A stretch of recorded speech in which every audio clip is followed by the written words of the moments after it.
അങ്ങനെ ഈ നെയ്ബറോടി വന്ന കാര്യം അല്ലേ പറഞ്ഞ? ഈ നെയ്ബർഹുഡ് വന്നത് നേരത്തെ ഉണ്ടായിരുന്ന ഒരു ചെറിയ വീടായിരുന്നു. ഡിട്രോയിറ്റിൽ നിന്നുള്ളത് വിറ്റിട്ട് ഇവിടെ വന്നു. ഡിട്രോയിറ്റിൽ നിന്നുള്ളത് വിറ്റിട്ട് ആദ്യം ചെറിയ വീട് വാങ്ങി, അപ്പാർട്ട്മെൻറ്റിൽ താമസിച്ചു. പിന്നെ അത് കുറച്ച് കഴിഞ്ഞപ്പം തോന്നി കൊച്ചു മക്കളൊക്കെ ഉള്ളപ്പോൾ അവർ വല്ലപ്പോഴൊക്കെ വരുമ്പോൾ അല്പം കൂടെ സ്പേഷ്യസ്. പക്ഷേ ഇവിടെ വന്നത് ഞങ്ങളൊരു ഭയങ്കര ഭാഗ്യമായിട്ട് കണക്കാക്കുന്നു. ഞങ്ങൾക്ക് തൊട്ടടുത്ത് ഒരു മേജർ ഹോസ്പിറ്റലുണ്ട്. ഞങ്ങളുടെ എല്ലാ ഡോക്ടേഴ്സും അവിടെയാണ്. ഇവിടെ തൊട്ടടുത്തൊരു എപ്പിസ്കോപ്പൽ പള്ളിയുണ്ട്. പിന്നെ ഒരു സീനിയർ സെൻ്ററുണ്ട്. എല്ലാ വെള്ളിയാഴ്ചയും ഞങ്ങളവിടെ മൂവി കാണാൻ പോകും. ഇംഗ്ലീഷ് മൂവി, ക്ലാസിക്കൽ മൂവി, അല്ലെങ്കിൽ മോഡേൺ മൂവി, ഇങ്ങനെ അത് മാറി മാറി കാണിക്കും. പിന്നെ ഒരു കൗണ്ടി സെൻ്ററുണ്ട്. ഇവിടെ ധാരാളം പ്രോഗ്രാംസ് ഉണ്ട്. നാളെ ആണെങ്കിലും ഞങ്ങൾക്ക് അവിടെ ലഞ്ചുണ്ട്. അപ്പം ഞങ്ങൾ റിട്ടയർ ചെയ്തതിൻ്റെ യാതൊരു ഇതുമില്ല. ജോലി ചെയ്യുന്ന പോലുള്ള എല്ലാ കാര്യങ്ങളും ഇവിടെ ഉണ്ട്. അത് മനസ്സിലാകുന്നുണ്ട്. കാരണം അത് ഇത്രയും ഏജ് ആയെങ്കിലും എല്ലാ ആക്ടിവിറ്റീസും ഈ പറമ്പിലെ കാണുമ്പോൾ അറിയാമല്ലോ. കൃഷിയൊക്കെ ചെയ്യാനുള്ള താല്പര്യം ഉള്ളതുകൊണ്ട് കൃഷി ചെയ്യാനുള്ള താല്പര്യം ഉണ്ടായിരുന്നു. പക്ഷേ ഇനിയിപ്പം അതിൻ്റെ വലിയൊരു ആവശ്യമില്ലെന്ന് തോന്നുന്നു. അതെ. മമ്മ ഈ റെഗുലർ ചെക്കപ്പിന് പോകുന്നു എന്നുള്ളേ ഉള്ളൂ അല്ലേ? അതോ എന്തെങ്കിലും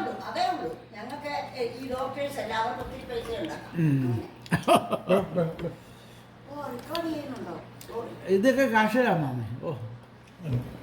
ഞാൻ ഇന്നലെ തിങ്കളാഴ്ച ഞങ്ങൾക്ക് കാലിൻ്റെ അപ്പോയിൻമെൻ്റ് ഉണ്ടായിരുന്നു, പോഡിയാട്രീഷ്യൻ്റെ.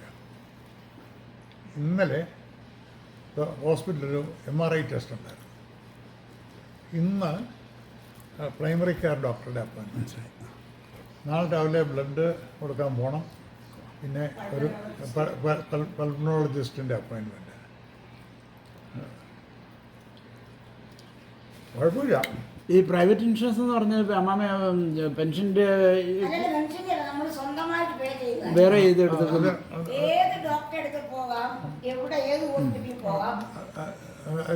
അത് വർക്ക് ചെയ്യുന്നത് എങ്ങനെയാണ്? നമുക്ക് മേടിക്കാറുണ്ട്. അധികം പേർക്കും ടെക്സാൻ പ്ലസ് ഇങ്ങനെയുള്ള ഇതുണ്ട്. അവർക്കൊന്നും കൊടുക്കണ്ട. ഒരു 95% അങ്ങനെയാണ്. പക്ഷേ വളരെ കുറച്ച് മാത്രം supplemental insurance, plan A plan B പോലുള്ള അല്ലേ? അതെ പ്ലാൻ എഫ് ആണ് ഞങ്ങളുടെ. അപ്പോൾ അത് ടോപ്പാണ്. മനസ്സിലായി. അതില്ലാതെ അതിനാവശ്യമാണ്. പക്ഷേ ഇത് എടുക്കുന്നതിൻ്റെ ഒരു പ്രയോജനം നമുക്ക് ഏത് സ്പെഷ്യലിസ്റ്റിൻ്റെ അടുത്ത് വേണമെങ്കിലും പോകാം. മനസ്സിലായി. നമുക്ക് വളരെ ഫ്രീ. അതെ. നമുക്ക് കുറച്ചുകൂടെ ഫ്ലെക്സിബിളാണ്. അതെ. ഫോട്ടോടല്ലേ അവൻ്റെ ഒത്തിരി റിസർച്ചും കാര്യങ്ങളും പഠിക്കുന്നതും കാര്യങ്ങളും എല്ലാം ഉണ്ട്. പക്ഷെ അതുമായിട്ട് നമ്മൾ ഡിസ്റ്റർബ് ചെയ്യണമെന്ന് വിചാരിച്ചു.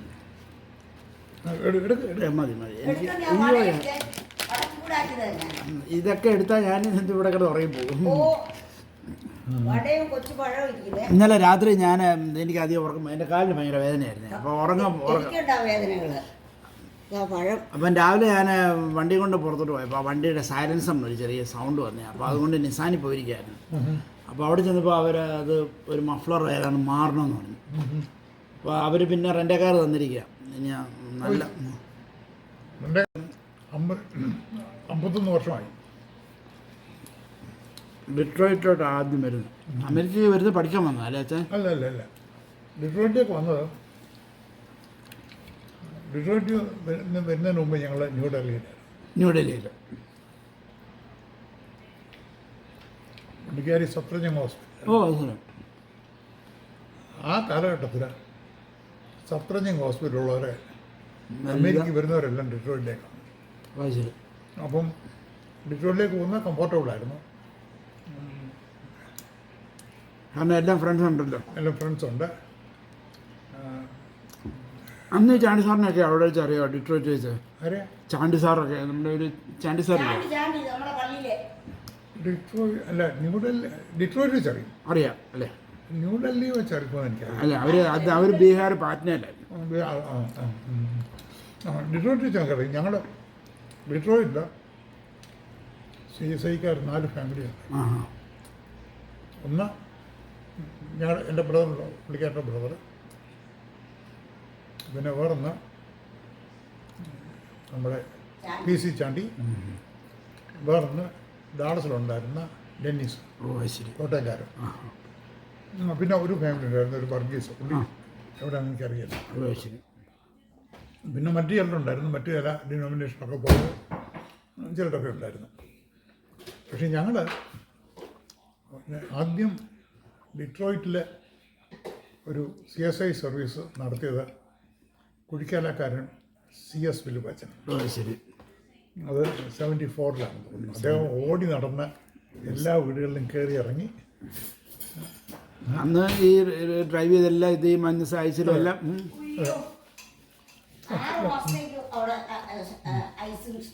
അതെ അതെ.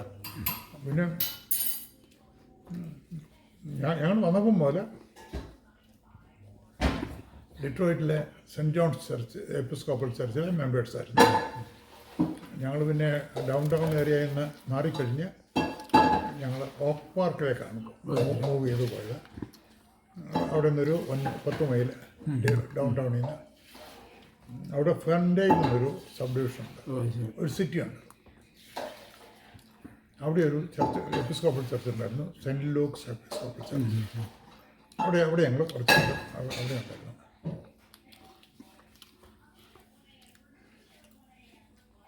ഡൽഹിയിലായിരുന്നപ്പം ഞാൻ ആദ്യം മുതലേ തന്നെ റിഡംഷൻ ചർച്ചിലെ മെമ്പറായിരുന്നു. ആയിരുന്നു. അത് ശരി. അത് CNAയുടെ പാർട്ടായിരുന്നു. അല്ല, അന്ന് CNA ഇല്ല. ഇല്ല. ഓ അത് ശരി. അത് ആംഗ്ലിക്കൻ ചർച്ചായിരുന്നു, വൈസ്രോയി ചർച്ച്, രാഷ്ട്രപതി ഭവൻ്റെ തൊട്ടടുത്ത്. ഇപ്പോൾ സർവീസ് എല്ലാം നമ്മുടെ ഒരു ആംഗ്ലിക്കൻ എല്ലാം സെയിമാണ്. ഞങ്ങളിവിടെ പോകുന്ന എപ്പിസ്കോപ്പൽ ചർച്ചും എല്ലാം സെയിമാണ്. പക്ഷേ ഇവിടെ 1.25 മണിക്കൂറിന് തീരും. പ്രസംഗമൊക്കെ വളരെ ടു ദി പോയിന്റ്. നമുക്ക് രണ്ടുപേർക്ക് കാപ്പി ഉണ്ടായുള്ളൂ. പുള്ളിക്കാരൻ അങ്ങനെ വലിയ കാപ്പി ഞാൻ കാപ്പി കുടിക്കില്ല. അപ്പോൾ എടുത്തോ? പിന്നെ എടുത്തോളാം. ഇപ്പം എല്ലാം അവിടെ കഴിച്ചാലും. അമ്മമ്മ സബ്ദർജെങ്കിൽ എത്ര വർഷം ഉണ്ടായിരുന്നപ്പോൾ? എത്ര 7 വർഷമാണ് അടി. 7 വർഷം ഉണ്ടായിരുന്നു. ഞങ്ങൾക്ക് 69 ഞങ്ങൾക്ക് ഇവിടെ വരാമായിരുന്നു. അതെ. പക്ഷെ അപ്പോഴും മോളുണ്ടായി. മോളെ ഒന്നുകൂടെ ഇപ്പം അറിയാത്ത ഒരു നാട്ടിലേക്ക് വന്നാൽ അന്ന് ഡാളസിൽ നിന്ന് ഒരു അപ്പോയിൻമെൻറ്റ് ഓർഡർ കിട്ടിയായിരുന്നു. അത് നേരത്തെ കിട്ടി, പക്ഷെ വന്നില്ല ഞങ്ങൾ അന്നേ. പക്ഷേ പിന്നെ ആണ് വരാൻ പറ്റിയത്. ഇതെല്ലാം എടുക്കാതിരിക്കുന്നത്. ഞാൻ എടുത്തല്ലോ, ഒരു പീസ് എടുത്തു. ഒരു പീസ് കൊണ്ടൊന്നും ശരിയാവില്ല. ഞാനത് അല്ല എടുത്തിട്ട് ഞങ്ങൾ പിന്നെ എല്ലാം തിന്നു തീർക്കേണ്ടി വരും. അതെ.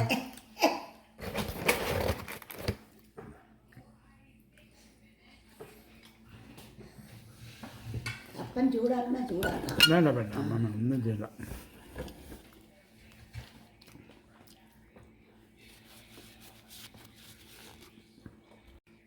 അതാ റൂട്ടീൻ അല്ലേ? അതെ. എന്താണ്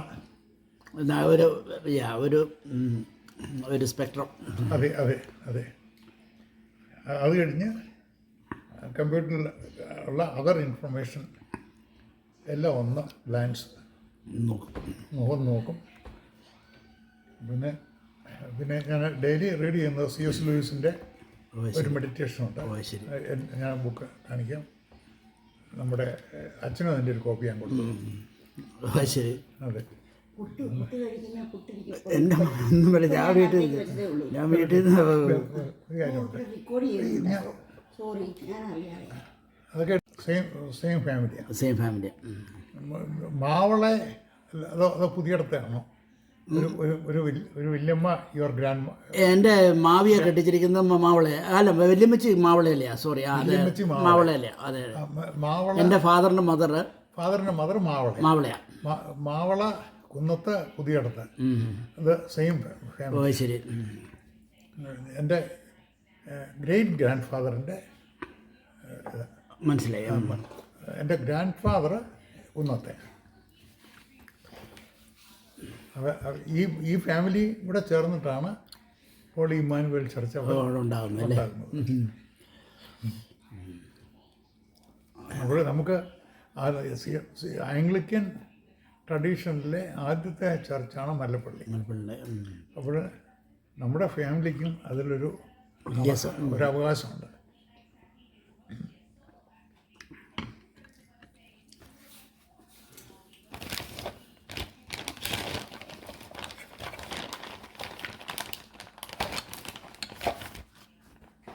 ജോലി നൈറ്റാണോ? അല്ല, ഞാൻ ഇപ്പം മൺഡേ ടു ഫ്രൈഡേ ഇന്നിപ്പോൾ ഒരു ദിവസം ഓഫ് കിട്ടിയത്. ഇന്ന് ഒരു ഓഫ് ഞങ്ങൾക്ക് ഇന്ന് വേൾഡ് വെൽനസ് ഡേ ആണ് ഇന്ന്. അപ്പോൾ അതിന് ഇന്നൊരു അവധി അവർ തന്നിരിക്കുന്നത്.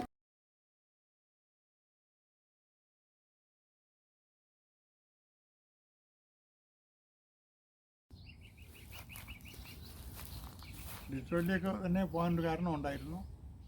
ന്യൂഡൽഹിയിലെ സഫ്ദർജംഗ് ഹോസ്പിറ്റലിൽ നിന്നുള്ള അധികം പേരും ഡിട്രോയിറ്റിലേക്കാണ് കുടിയേറിയത്.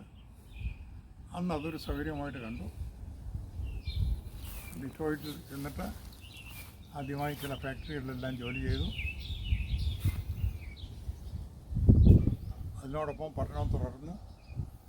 ഇടയ്ക്കിടയ്ക്ക് മുടങ്ങിപ്പോയ പഠനം അവിടെ തുടർന്നു. ഡിട്രോയിറ്റ് പഠനം തുടരാൻ വളരെയധികം അനുകൂല സാഹചര്യങ്ങളുണ്ടായിരുന്നു. അങ്ങനെ പഠനം തുടർന്നപ്പോൾ ഡിട്രോയിറ്റിലെ ബ്ലൂ ക്രോസ് ബ്ലൂ ഷീൽഡ് എന്ന കമ്പനിയിൽ ജോലി കിട്ടി. അത് ഏതാണ്ട് 5-6 വർഷം മറ്റോ തുടർന്നു. ഡിട്രോയിറ്റിലെ സാഹിത്യ ചർച്ചകൾ ഞങ്ങൾ തുടർന്നെങ്കിലും, ഒരു ചെറിയ ഗ്രൂപ്പ് തുടർന്നെങ്കിലും കാര്യമായിട്ടുള്ള എഴുത്തൊന്നും നടന്നില്ല. അതിനുശേഷം 1982 ഹ്യൂസ്റ്റണിലേക്ക് വരാൻ തീരുമാനിച്ചു. അതിന് പ്രധാന കാരണം ഒന്ന് ഡിട്രോയിറ്റിലെ അതിശൈത്യം, 2 നഴ്സിംഗ് ലൈസൻസിൻ്റെ ഒരു പ്രോബ്ലം ഉണ്ടായിരുന്നു. അത് ടെക്സാസ് സംസ്ഥാനത്ത് അക്സെപ്റ്റ് ചെയ്യും, മിഷിഗനിൽ അത് കുറച്ചുകൂടെ ഹാർഡായിരുന്നു. അങ്ങനെ 1982 ജൂലൈ മാസം ഞങ്ങൾ ഹ്യൂസ്റ്റണിലേക്ക് വന്നു.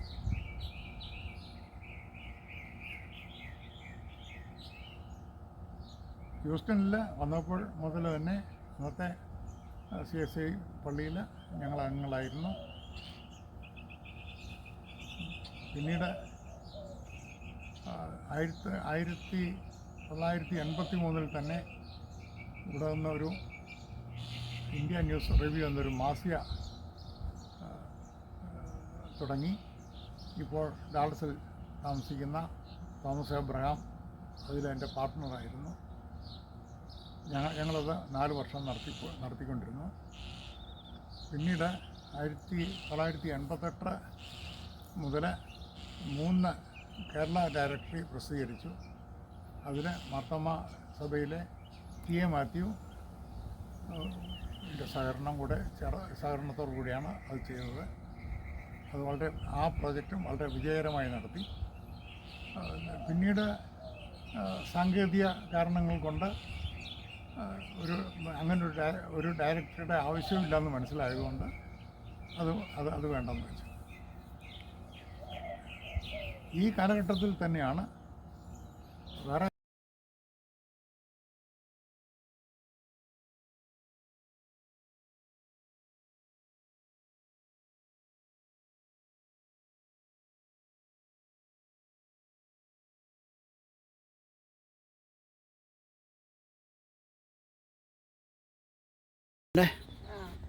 ഒരു കൂടെടുത്ത് തരാമോ? തരാം. പിന്നെ ലൈറ്റിന് അടുത്തിട്ട് ഞങ്ങളുടെ ആ ജനറേറ്റർ എല്ലാം കേടായി. പുതിയതായിട്ടവർ വന്നു മാറ്റി തന്നെ.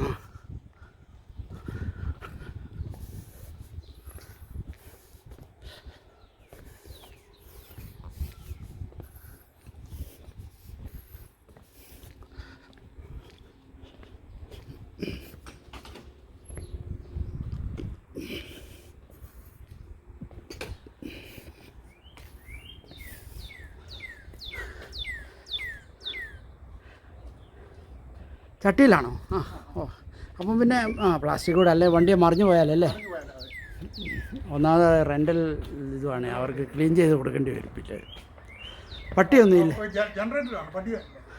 ജനറേറ്റർ ജനറേറ്റർ കാണണം. എന്നാൽ അവിടെ ചട്ടി അവിടെ വെച്ചായിരുന്നു. ആ ഓക്കെ.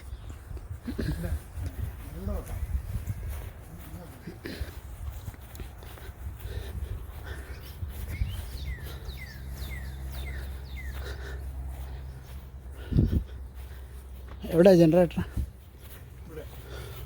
ഇലക്ട്രിസിറ്റി പോയാലേ ഓട്ടോമാറ്റിക്കായിട്ട് സ്റ്റാർട്ട് ചെയ്യും.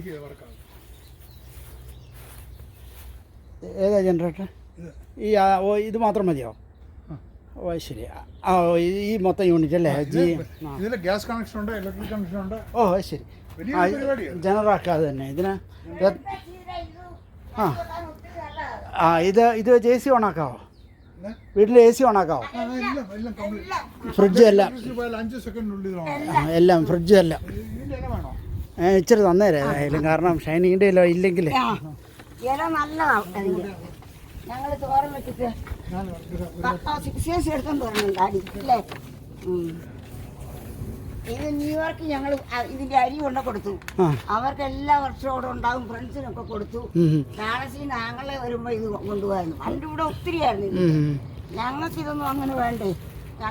അമ്മാമ്മ എങ്ങനെ ഇവിടെ വന്നെന്ന് പറഞ്ഞ്? ഞാൻ നേഴ്സാണല്ലോ. ആണോ? അപ്പൊ എനിക്ക് സബ്ദർജംഗിലെ സബ്ദർജംഗിൽ അന്നേരം എനിക്ക് വിസ കിട്ടി. ഇവിടെ വേണം നേഴ്സുമാരെ. മനസ്സിലായി. ഞാൻ വന്നു 6 മാസം കഴിഞ്ഞ് പുള്ളിക്കാരൻ വന്നു. आपको हिंदी पूरा मालूम? मतलब सब मालूम मालूम है। इधर बोल रहे थे, हाँ सबको बोल रहे थे।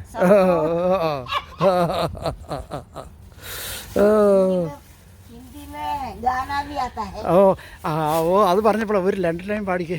മതി മതി മതി മതി. मैं क्या करूँ राम मुझे बुढ़ा मिल गया, हाय हाय बुढ़ा मिल गया, सब जो गया बात मेरी बुढ़ा भी चला गया, सब जो गया बात मेरी बुढ़ा भी चला गया, मैं क्या करूँ राम मुझे बुढ़ा मिल गया, हाय हाय बुढ़ा मिल गया പോലും ഇല്ല. അതൊന്നും ഓർമ്മയില്ല. ആ ഫോൺ എടുത്താലേ പാടാൻ പറ്റും.